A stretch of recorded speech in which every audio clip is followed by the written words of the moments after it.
Again आप सभी का क्रेजी जी के ट्रिक के डेली करंट अफेयर की सीरीज में स्वागत है। मेरा नाम है पंकज वैष्णव और आज के इस सेशन में हम 17 अक्टूबर के सभी करंट अफेयर को यहां पर डिटेल में डिस्कस करने वाले हैं। सेशन में एंड तक बने रहिए, पसंद आए तो लाइक और शेयर कर दीजिएगा। एक एक फैक्ट को, एक एक क्वेश्चन को ध्यान से सुनिए, आराम से पूरे वीडियो को देखिए, मजा आएगा। पीडीएफ आपको कहां मिलेगी? क्रेजी जी के ट्रिक के एप्लीकेशन पर। ओके, वहां से आप फ्री ऑफ कॉस्ट पीडीएफ को कलेक्ट कर सकते हैं। मैं रोज इसलिए बताता हूं ताकि जितने भी हमारे नए स्टूडेंट जुड़ते हैं उनको पता हो कि पीडीएफ क्रेजी जी के ट्रिक के एप्लीकेशन पर मिलती है फ्री ऑफ कॉस्ट, तो वहां से वो कलेक्ट कर सकते हैं। आइए शुरू करें 17 अक्टूबर के करंट अफेयर को। सबसे पहला इंपॉर्टेंट क्वेश्चन देखिए, अक्टूबर 2024 में जम्मू कश्मीर के नए सीएम के रूप में किसने शपथ ली? आप सभी को पता है कि जम्मू कश्मीर में अभी विधानसभा के इलेक्शन हुए थे। वहां पर जम्मू कश्मीर नेशनल कॉन्फ्रेंस इसने जीत दर्ज की थी, सबसे बड़ी पार्टी बनी थी और इसके सीएम बने हैं अब उमर अब्दुल्ला। कौन बने? उमर अब्दुल्ला। तो याद रखिएगा, जम्मू कश्मीर में नए सीएम के रूप में शपथ किसने ली है? तो ये हो जाएंगे उमर अब्दुल्ला। यहां पर आप इनकी इमेज देख सकते हैं। दूसरी बार जम्मू कश्मीर के सीएम बने हैं, लेकिन आपको यह पता होना चाहिए कि धारा 370 हटने के बाद जम्मू कश्मीर के पहले सीएम है उमर अब्दुल्ला। ठीक है, अभी कुछ समय पहले ही विधानसभा इलेक्शन का रिजल्ट आया था जम्मू कश्मीर में। 16 अक्टूबर को जम्मू कश्मीर नेशनल कॉन्फ्रेंस के मेंबर उमर अब्दुल्ला ने जम्मू कश्मीर के सीएम के रूप में शपथ ली है। ठीक है, उमर अब्दुल्ला जम्मू कश्मीर स्टेट को यूनियन टेरिटरी का दर्जा मिलने के बाद या फिर धारा 370 हटने के बाद पहली बार सीएम बने हैं। वैसे इसके पहले, जैसे कि अभी मैंने आपको बताया, 2009 से लेकर 2015 तक भी उमर अब्दुल्ला ही जम्मू कश्मीर के सीएम थे। ठीक है, अभी जो इन्होंने दूसरी बार शपथ ली है, जम्मू कश्मीर के लेफ्टिनेंट गवर्नर मनोज सिन्हा ने इन्हें इनकी पद की शपथ दिलवाई। शेर कश्मीर इंटरनेशनल कॉन्फ्रेंस सेंटर, जो कि जम्मू कश्मीर का एक हॉल है, वहां पर इन्होंने शपथ ली है अपने पद की। किसने दिलवाई ये भी इंपॉर्टेंट है। तो लेफ्टिनेंट गवर्नर है वर्तमान में जम्मू कश्मीर के मनोज सिन्हा। ठीक है, उमर अब्दुल्ला जैसा कि अभी मैंने आपको बताया दूसरी बार जम्मू कश्मीर के सीएम बने हैं। पहली बार 2009 से लेकर 2015 तक ये जम्मू कश्मीर के सीएम के रूप में काम कर चुके हैं और अब इनका दूसरा कार्यकाल है। लेकिन इंपॉर्टेंट ये भी है कि भाई धारा 370 हटने के बाद और यूनियन टेरिटरी बनने के बाद जम्मू कश्मीर के पहले सीएम कौन? तो उमर अब्दुल्ला। ठीक है, देखिए उमर अब्दुल्ला के साथ ही सुरेंद्र चौधरी ने डिप्टी सीएम के रूप में शपथ ली जम्मू कश्मीर राज्य में। ठीक है, तो बेसिक फैक्ट है, याद रखिएगा, इंपॉर्टेंट है। सेकंड क्वेश्चन पर आइए, निम्नलिखित में से किस देश ने शंघाई सहयोग संगठन की 23वीं जो हेड ऑफ गवर्नमेंट काउंसिल की मीटिंग है उसकी मेजबानी की? तो शासनाध्यक्ष परिषद, इसलिए मैंने इंग्लिश में बोला है head of government council meeting किसकी? शंघाई सहयोग संगठन की। कौन सी? 23वीं। आयोजन जानते कहां हुआ? पाकिस्तान में। स्ट्रेंज, थोड़ा सा आश्चर्यचकित करने वाली चीज है कि पाकिस्तान में शंघाई सहयोग संगठन के जो head of government council meeting का आयोजन किया गया है। ठीक है, आपको पता है एस जयशंकर जो कि हमारे फॉरेन मिनिस्टर हैं, वो पाकिस्तान गए हुए हैं इस मीटिंग में भाग लेने के लिए। यहां पर देखिए बच्चों को काफी कंफ्यूजन होता है, तो मैं एक चीज क्लियर कर देता हूं, बताता हूं मैं आपको। पहले ये देख लीजिए कि एसएससी जीडी 2023 में भी यहां से क्वेश्चन पूछा जा चुका है। ठीक है, तो पहले ये क्लियर कर लीजिए कि शंघाई सहयोग संगठन समिट अलग है और हेड ऑफ गवर्नमेंट काउंसिल की मीटिंग अलग है। ठीक है, अगर हम शंघाई सहयोग संगठन समिट की बात करते हैं, शंघाई सहयोग संगठन का वार्षिक सम्मेलन की बात करते हैं, तो इसका आयोजन देखिए जुलाई 2024 में कजाकिस्तान के अस्ताना में किया जा चुका है और यह 24वां शंघाई सहयोग संगठन की वार्षिक शिखर सम्मेलन था, 24वां। यहां पर हम बात कर रहे हैं council of head of government की मीटिंग। ठीक है, यह अलग है। तो 16 अक्टूबर 2024 को शंघाई सहयोग संगठन की 23वीं council of head of government meeting का आयोजन किया गया है पाकिस्तान में। ठीक है, एक चीज क्लियर कीजिएगा, 23वीं बैठक की यहां पर बात की गई है कि भैया 23वीं मीटिंग का आयोजन पाकिस्तान के इस्लामाबाद में किया गया है, और 22वीं बैठक जो थी लास्ट ईयर वो किर्गिस्तान के बिश्केक में आयोजित की गई थी। ठीक है, अब 23वीं मीटिंग कहां पर? पाकिस्तान में। ठीक है, शंघाई सहयोग संगठन में ये जो हेड ऑफ गवर्नमेंट की बैठक हो रही है, भारतीय जो डेलीगेशन ग्रुप है उसका नेतृत्व कौन कर रहा है, उसका प्रतिनिधित्व कौन कर रहा है? एस जयशंकर, भारत के विदेश मंत्री। ठीक है, देखिए थीम की बात करते हैं। यहां पर थीम तो है नहीं वैसे इंपॉर्टेंट, लेकिन आपको यहां पर यह चीज पता होना चाहिए कि भाई उद्देश्य क्या है।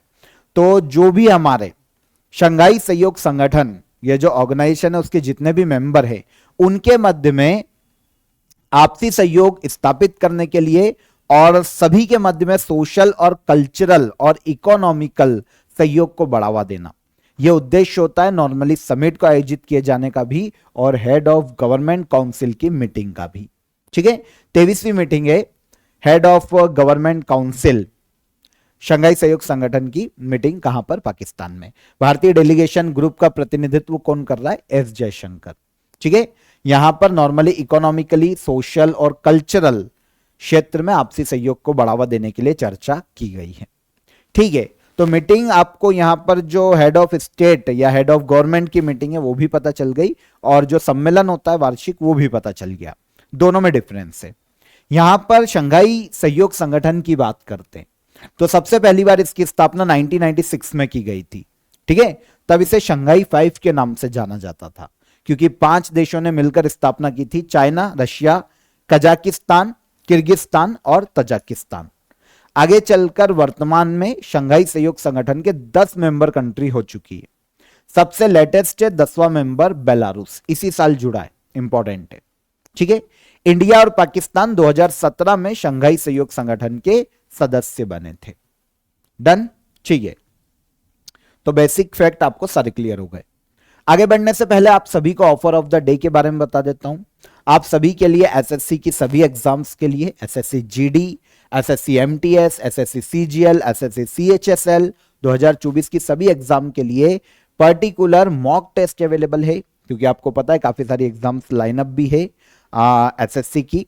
तो आप सभी के लिए बहुत ही नॉमिनल चार्जेस में ये जो पर्टिकुलर मॉक टेस्ट है वो अवेलेबल होते हैं, जहां पर आपको ऑनलाइन टेस्ट मिलता है, ऑल इंडिया रैंकिंग पता चलती है और हिंदी इंग्लिश बायलिंगुअल आपको सारे टेस्ट मिलते हैं इन पर्टिकुलर टेस्ट में। तो चारों की लिंक मैंने आपको डिस्क्रिप्शन में दे दी है, ध्यान से आप अवेल कीजिएगा। अगर आप जीडी की तैयारी कर रहे हैं तो आप टेस्ट देख लीजिएगा कि जीडी का हो, एमटीएस, सीजीएल और सीएचएसएल सभी को प्रॉपर चेक कर लीजिएगा। ठीक है, राष्ट्रीय सुरक्षा गार्ड के 40वां स्थापना दिवस किस दिन मनाया गया? National security guard, NSG, black cat commando के नाम से इन्हें जाना जाता है। अगर आपको याद हो तो हमने पहले भी पढ़ा है। ब्लैक कैट कमांडो एनएसजी कहलाते हैं। नॉर्मली जो ऑपरेशन ब्लू स्टार हुआ था 1984 में स्वर्ण मंदिर में, और जो इंदिरा गांधी का असैसिनेशन हुआ था उसके बाद एनएसजी की स्थापना की गई थी ताकि भारत में आतंकवादी गतिविधियों से लड़ा जा सके। तो एनएसजी बना था 1984 में, फिर रेगुलेट किया गया 1986 में, लेकिन स्थापना 1984 में हो चुकी थी। इसका जो स्थापना दिवस है ना वो 16 अक्टूबर को मनाया जाता है एनएसजी का। 16 अक्टूबर को कल हमने एक डे भी पढ़ा था, कौन सा है? वर्ल्ड फूड डे, विश्व खाद्य दिवस, है ना। तो 16 अक्टूबर को ही एनएसजी का स्थापना दिवस मनाया जाता है और इस साल ये 40वां स्थापना दिवस है। 40वां स्थापना दिवस है, फाउंडेशन डे है 1984 से अभी तक। ठीक है, एनएसजी 40वां फाउंडेशन डे मनाया गया 16 अक्टूबर 2024 को। एनएसजी की स्थापना 1984 में हुई थी, अभी मैंने आपको बताया।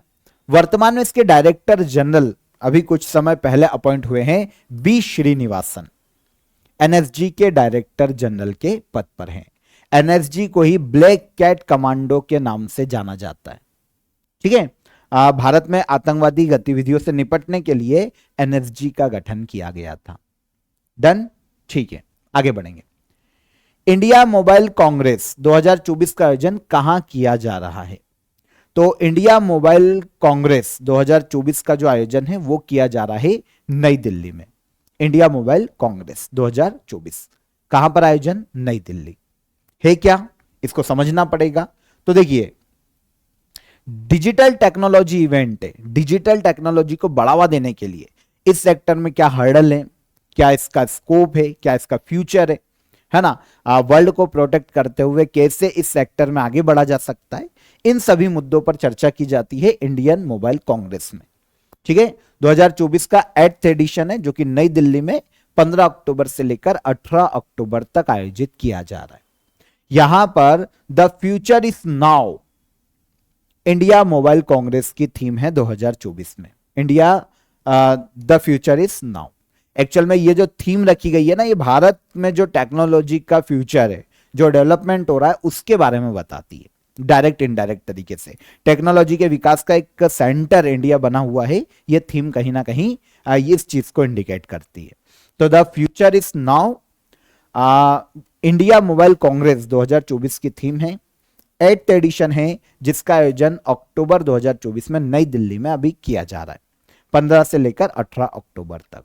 डिजिटल टेक्नोलॉजी इवेंट है जहां पर पूरे वर्ल्ड से ऑलमोस्ट 120 से ज्यादा देश यहां पर आ रहे हैं। ठीक है, और 900 से ज्यादा स्टार्टअप यहां पर शामिल हो रहे हैं। क्वांटम टेक्नोलॉजी और 6G का विकास, अलग अलग डिजिटल टेक्नोलॉजी इस क्षेत्र में यहां पर चर्चा की जा रही है। निम्न में से किस अंतरिक्ष एजेंसी ने यूरोपा क्लिपर लॉन्च किया है?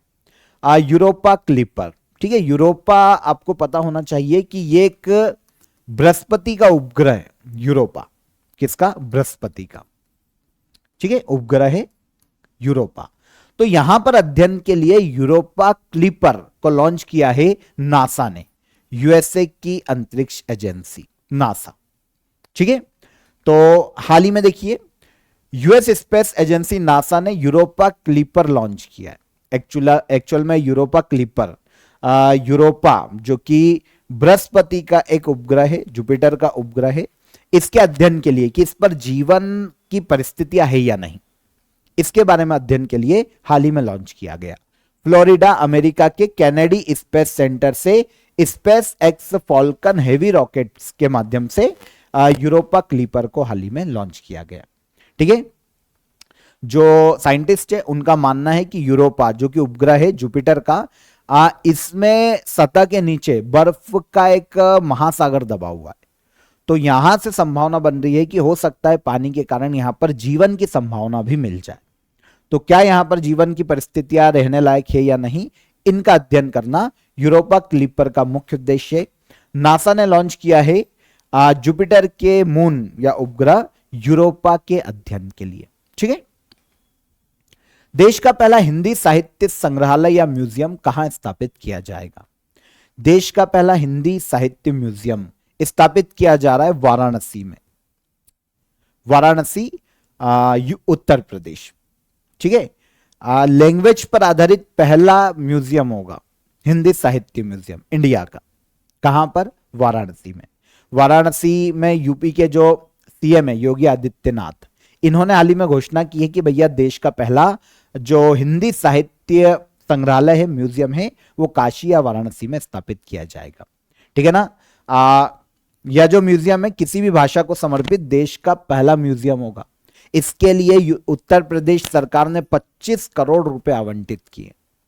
जितने भी हिंदी के साहित्यकार हुए हैं, हिंदी की जितनी भी कृतियां हैं, जितनी भी जो पांडुलिपियां है ना, प्राचीन काल से जो सहेजी गई है, आज जितने भी हिंदी के स्कॉलर्स हैं, उन सभी की तस्वीरें, उनके जो भी लिटरेचर है, जो भी साहित्य है, उन सभी को यहां पर संग्रहित किया जाएगा। हिंदी साहित्य संग्रहालय। ठीक है ना, जितने भी साहित्यकार हैं उनके फोटोग्राफ से लेकर उनके जो भी डॉक्यूमेंट्स हैं, जो भी उनका लिटरेचर है, सभी को म्यूजियम में रखा जाएगा।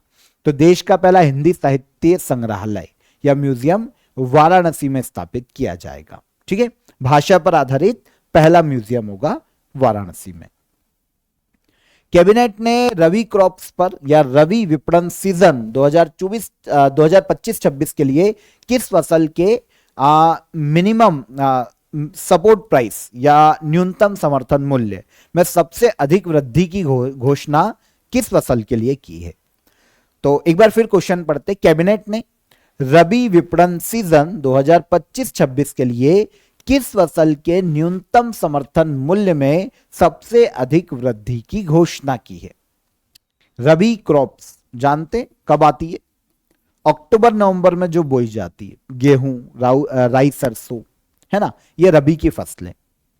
तो हाल ही में सेंट्रल गवर्नमेंट ने क्या किया है कि 6 रबी की फसलों पर न्यूनतम समर्थन मूल्य, मिनिमम सपोर्ट प्राइस की घोषणा की। अब मिनिमम सपोर्ट प्राइस आप सभी को पता है कि क्या होता है ना? मिनिमम सपोर्ट प्राइस मतलब एक इतना मिनिमम रेट पर तो वो फसल बिकनी ही चाहिए, उसके ऊपर जितने की भी बिके, लेकिन एक मिनिमम गवर्नमेंट ने तय कर रखी किसानों की फसलों पर। तो हाल ही में 6 रबी फसलों पर मिनिमम सपोर्ट प्राइस की घोषणा की है सेंट्रल कैबिनेट ने। इन चारों में से सबसे ज्यादा जो एमएसपी बढ़ाई गई है वो बढ़ाई गई है सरसों की फसल पर। Answer C. किस पर? सरसों की फसल पर। ठीक है, तो देखिए ऐसा क्वेश्चन एसएससी सीजीएल 2021 में आया हुआ है। ठीक है ना, वहां पर भी पूछा था भाई किस फसल में न्यूनतम समर्थन मूल्य में सबसे ज्यादा वृद्धि की घोषणा की गई, तो क्वेश्चन पूछा जाता है। देखिए अक्टूबर 2024 में कैबिनेट ने रबी विपणन सीजन के लिए 6 फसल पर न्यूनतम समर्थन मूल्य की घोषणा की, मिनिमम सपोर्ट प्राइस की घोषणा की। कौन कौन सी फसल? 6 क्रॉप, गेहूं, जौ, मसूर, सरसों, चना और कुसुम। ठीक है, इसमें सबसे ज्यादा जो मिनिमम सपोर्ट प्राइस की वृद्धि की घोषणा की गई है वो है सरसों। 300 रुपए प्रति क्विंटल बढ़ाया गया है सरसों की फसल पर। अब आप सोचेंगे बाकी की फसल पर कितना बढ़ाया गया? सेंट्रल गवर्नमेंट 23 फसलों पर एमएसपी जारी करती है ना, कृषि लागत एवं मूल्य आयोग 23 फसलों पर नॉर्मली न्यूनतम समर्थन मूल्य जारी करता है। ठीक है, गन्ना अलग है उसमें। तो 300, अब 6 फसल जिन पर घोषणा की गई है, गेहूं पर देखिए 150 रुपए का डिफरेंस है, ये पुरानी एमएसपी है और ये नई एमएसपी है, पढ़ लेना एक बार पॉज करके। जौ पर 130 रुपए का डिफरेंस है, चने पर 210 रुपए, मसूर पर 275, सरसों और तिलहन पर 300 सबसे ज्यादा, और कुसुम पर 140। तो सबसे ज्यादा किस पर है? सरसों पर। याद रहेगा? ठीक है, क्वेश्चन हमारा यही था। चर्चा में रही रूपकुंड झील किस राज्य में स्थित है? रूपकुंड झील जो कि हाल ही में चर्चा में रही थी, यह हमको देखने को मिलती है भारत के उत्तराखंड राज्य में। रूपकुंड झील कहां पर? उत्तराखंड में। अभी सुर्खियों में इसलिए है क्योंकि कुछ रिपोर्ट्स आई है रूपकुंड झील पर, और यह कहा गया है कि भैया ग्लोबल वार्मिंग के कारण, जो क्लाइमेट चेंज हो रहा है उसके कारण लगातार ये सिकुड़ती जा रही है। रूपकुंड लेक लगातार सिकुड़ती जा रही है। इसकी विशेषता इसे कंकालों की झील भी कहा जाता है, क्योंकि काफी समय पहले यहां पर कंकाल भी झील में निकले थे एक टाइम में। पहाड़ी पर स्थित है, ऊंचाई पर समुद्र तल से काफी ऊंचाई है, और उत्तराखंड में जो गढ़वाल हिमालय, ठीक है, वहां पर त्रिशूल माउंटेन, इसकी तलहटी पर नीचे वाली जगह पर समुद्र तल से 16,500 फीट की ऊंचाई पर यह झील देखने को मिलती है। पहले लोगों की पहुंच से बाहर थी, लेकिन अगर कोई जाता था तो नॉर्मली काफी कंकाल मिले थे एक समय में इस झील में, इसीलिए रूपकुंड झील को कंकालों की झील भी कहा जाता है। ठीक है, तो अभी ये सुर्खियों में है क्योंकि कुछ रिपोर्ट्स कहती है कि भैया क्लाइमेट चेंज के कारण ये लगातार सिकुड़ती जा रही है और एक समय के बाद विलुप्त हो जाएगी, खत्म हो जाएगी। अगर आप देखेंगे तो बहुत कम एरिया बचा है इस झील का। ठीक है, किस राज्य में है? भारत के उत्तराखंड राज्य में रूपकुंड लेक। आगे आइए, भारतीय नौसेना द्वारा टू मल्टीपर्पस वेसल प्रोजेक्ट के तहत लॉन्च किए गए पहले पोत का नाम क्या है? तो देखिए भारतीय नौसेना के द्वारा 2 मल्टीपर्पस वेसल्स मतलब पोत को लॉन्च किया जा रहा है। ठीक है, जैसे डाइविंग के लिए अगर गहरे सागर में अगर कोई ऑपरेशन चलाना है ना, इसके अलावा अदर भी दूसरे कामों के लिए मल्टीपर्पस वेसल 2 पोत लॉन्च किए जाने हैं भारतीय नौसेना के द्वारा। इसमें से पहले पोत का नाम रखा गया है समर्थक। क्या रखा गया? समर्थक। ठीक है, लार्सन एंड टर्बो जो कंपनी है उसके द्वारा इसे डेवलप किया गया है। तो इंडियन नेवी द्वारा 2 मल्टीपर्पस वेसल प्रोजेक्ट के तहत लॉन्च किए गए पहले पोत का नाम समर्थक है। ठीक है, लार्सन एंड टर्बो के द्वारा इसे बनाया गया है। ठीक है, और हाल ही में लॉन्च किया गया है। दो मल्टीपर्पस वेसल परियोजना में बहुउद्देश्य जहाजों का निर्माण किया जाना है। बहुत सारे उद्देश्य, मल्टीपर्पस ही इसका नाम है।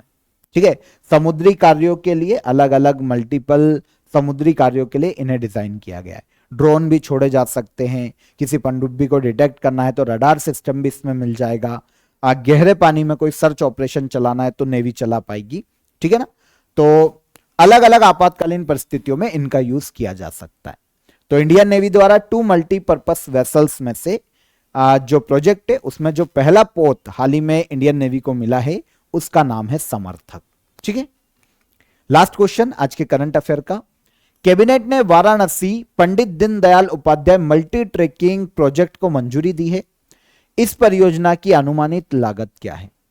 तो देखिए, हाल ही में सेंट्रल कैबिनेट ने Varanasi Pandit Deendayal Upadhyay multi tracking project को मंजूरी प्रदान की। इसकी टोटल लागत अगर हम देखने जाते हैं तो ये 2642 करोड़ रुपए, 2642 2642 करोड़ रुपए। ये क्या है, इसको हमें समझना पड़ेगा। देखिए, प्रोजेक्ट की बात करते हैं तो Varanasi Pandit Deendayal Upadhyay multi tracking project, इसका निर्माण को सेंट्रल गवर्नमेंट ने मंजूरी दी है। इस प्रोजेक्ट में गंगा रिवर पर एक नया रेल सह सड़क पुल बनाया जाएगा, रेल और सड़क पुल बनाया जाएगा और उत्तरी, पूर्वी और पश्चिमी राज्यों को जोड़ने का यह काम करेगा। वाराणसी गंगा पर इसका निर्माण किया जाना है उत्तर प्रदेश राज्य में। सेंट्रल गवर्नमेंट ने अनाउंस किया है Varanasi Pandit Deendayal Upadhyay multi tracking project को। ठीक है, इसकी अनुमानित लागत 2642 करोड़ रुपए है। ठीक है, और ऑल ओवर 4 साल लगेंगे पूरे प्रोजेक्ट को बनाने में, ताकि जो भारत के नॉर्थ के जो स्टेट हैं, जो ईस्ट के स्टेट हैं और जो पश्चिमी राज्य भारत के, वो आपस में एक जंक्शन की तरह एक ही जगह से जोड़े जा सके। तो रेल और सड़क का यहां पर निर्माण किया जाने वाला है। ठीक है, तो प्रोजेक्ट की लागत पूछी गई थी 2642 करोड़ रुपए अनुमानित लागत। तो आज का ये सेशन हमारा 17 अक्टूबर के सभी करंट अफेयर हमने यहां पर समझे, डिटेल में एक एक फैक्ट को नोट किया। अब आते हैं हम लास्ट डे के रिवीजन पर, जो हमने कल की क्लास में पढ़ा था। एमसीक्यू लगाएंगे फटाफट। अक्टूबर 2024 में किसे भारतीय तटरक्षक बल के प्रमुख के रूप में नियुक्त किया गया? तो यह है परमेश शिवमणि। सेकंड क्वेश्चन, हाल ही में किस राज्य सरकार ने दमनगंगा वैतरणा गोदावरी नदी प्रोजेक्ट और दमनगंगा एक दारे गोदावरी नदी जोड़ो प्रोजेक्ट को मंजूरी प्रदान की? कौन है भाई? महाराष्ट्र। 5वें राष्ट्रीय जल पुरस्कार 2023 में बेस्ट स्टेट कैटेगरी में किस राज्य को पहला पुरस्कार मिला है? तो कौन हो जाता है ये? ओडिशा स्टेट। नई दिल्ली में आयोजित वर्ल्ड टेलीकम्युनिकेशन स्टैंडर्डाइजेशन असेंबली 2024 का उद्घाटन किसने किया? तो किसने किया है भाई? भारत के पीएम नरेंद्र मोदी ने। निम्न में से किस महिला धावक ने सबसे तेज मैराथन दौड़ का रिकॉर्ड अपने नाम किया? तो केनिया की रूथ चेपनगेटिच ने। महाराष्ट्र राज्य सरकार ने महाराष्ट्र राज्य कौशल यूनिवर्सिटी का नाम बदलकर क्या किए जाने को मंजूरी प्रदान की? तो महाराष्ट्र गवर्नमेंट ने महाराष्ट्र राज्य कौशल यूनिवर्सिटी का नाम बदलकर पद्म विभूषण रतन टाटा महाराष्ट्र राज्य कौशल विश्वविद्यालय करने की हाल ही में घोषणा की है। आंसर हो जाएगा आंसर सी। आगे 15 अक्टूबर को महाराष्ट्र और झारखंड विधानसभा चुनाव 2024 की घोषणा की गई है नेशनल इलेक्शन कमीशन के द्वारा। महाराष्ट्र और झारखंड में विधानसभा की सीटें कितनी हैं? तो महाराष्ट्र में 288 और झारखंड में 81। ठीक है, महाराष्ट्र कितनी है इसको स्पेशली याद रखिएगा, 288 और झारखंड 81। इसरो के किस मिशन के लिए इंटरनेशनल एस्ट्रोनॉटिकल फेडरेशन ने इसरो को वर्ल्ड स्पेस अवार्ड से सम्मानित किया है? तो यह है चंद्रयान 3, है ना, चंद्रयान 3।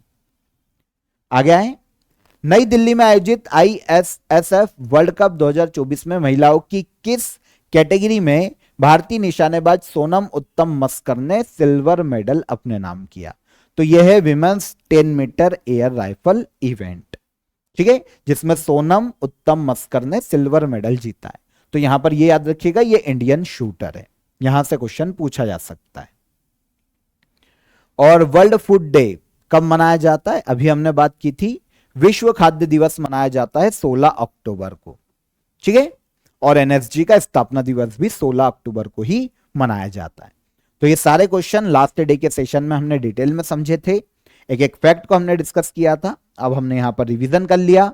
अब आज के क्वेश्चन ऑफ द डे के आंसर ले लेते हैं। पहले 2023 में साहित्य का नोबेल दिया गया था जॉन फॉसे को, है ना, 2023 में दिया गया था। नॉर्वे से बिलोंग करते हैं। छोटा नागपुर का पठार किस राज्य में स्थित है? तो छोटे नागपुर के पठार की बात करते तो ये देखने को मिलता है हमें झारखंड में, ठीक है, छोटा नागपुर का पठार। और अंबुवाची मेला कहाँ आयोजित किया जाता है?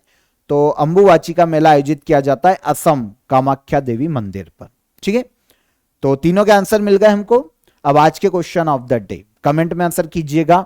गंगा नदी को बांग्लादेश में किस नाम से जाना जाता है? विश्व का सबसे बड़ा नदी द्वीप कौन सा है? और संविधान सभा में संविधान के उद्देश्य प्रस्ताव को किसने रखा था? ठीक है, तो तीनों ही क्वेश्चन इंपॉर्टेंट है, ध्यान से नोट कीजिए, कमेंट में आंसर कीजिएगा। सेशन कैसा लगा ये भी बताइएगा। सेशन पसंद आया हो तो वीडियो को लाइक और शेयर कर दीजिए, चैनल को सब्सक्राइब कर लीजिए। फिर मुलाकात करेंगे नेक्स्ट डे के करंट अफेयर में। तब तक अपना ख्याल रखिएगा। जय हिंद, जय भारत।